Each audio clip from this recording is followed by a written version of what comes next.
হাকিম মোহাম্মদ আশরাফ আলী থানভী রাহিমাহুল্লাহ প্রথম খ্রিস্টান রাজ্যগুলো নিয়ে পর্যালোচনা করেছেন।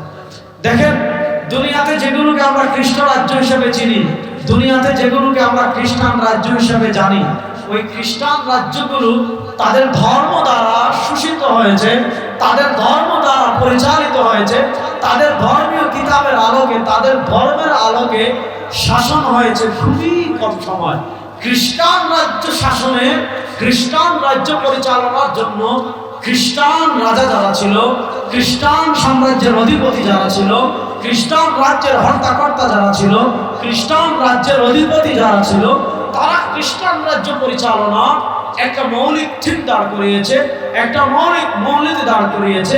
সেটা হলো কায়সার, কায়সার, গির্জা, গির্জা। মনোযোগ, খ্রিস্টানরা তাদের রাজ্য পরিচালনা একটা মৌলিক মূলনীতি দাঁড় করিয়েছিল। কায়সার মানে রাজ্য, গির্জা মানে গির্জা। কায়সার মানে যেখান থেকে রাষ্ট্র পরিচালনা হয়, আর গির্জা মানে যেখানে তাদের ধর্মীয় উপাসনা করা হয়। যেমন আমাদের ধর্মীয় উপাসনা নামাজ, আমরা নামাজ পড়ার জন্য মসজিদে যাই, ইবাদত করার জন্য মসজিদে যাই। খ্রিস্টানদের আমাদের মসজিদ, খ্রিস্টানদের হলো গির্জা। তো খ্রিস্টানরা তাদের রাজ্য পরিচালনা একটা মৌলিক মূলনীতি দাঁড় করিয়েছিল, একটা মৌলিক ঠিক দাঁড় করিয়েছিল, একটা মৌলিক উসুল দাঁড় করিয়েছিল। যে উসুল ছিল গির্জা, গির্জা।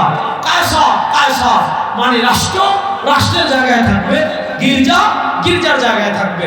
অর্থাৎ আপনি ধর্ম পালন করতে চাচ্ছেন, গির্জায় যান। ধর্মের বিধান পালন করতে চাচ্ছেন, গির্জায় যান। ধর্মের হুকুম মানতে চাচ্ছেন, গির্জায় যান। আপনার ব্যক্তি জীবনে ধর্ম ফলো করতে চাচ্ছেন, গির্জায় যান। আপনার পরিবারে আপনি ধর্ম ফলো করতে চাচ্ছেন, গির্জায় যান। অর্থাৎ খ্রিস্টানরা তাদের ধর্মকে গির্জা নির্ভর করে ফেলেছিল।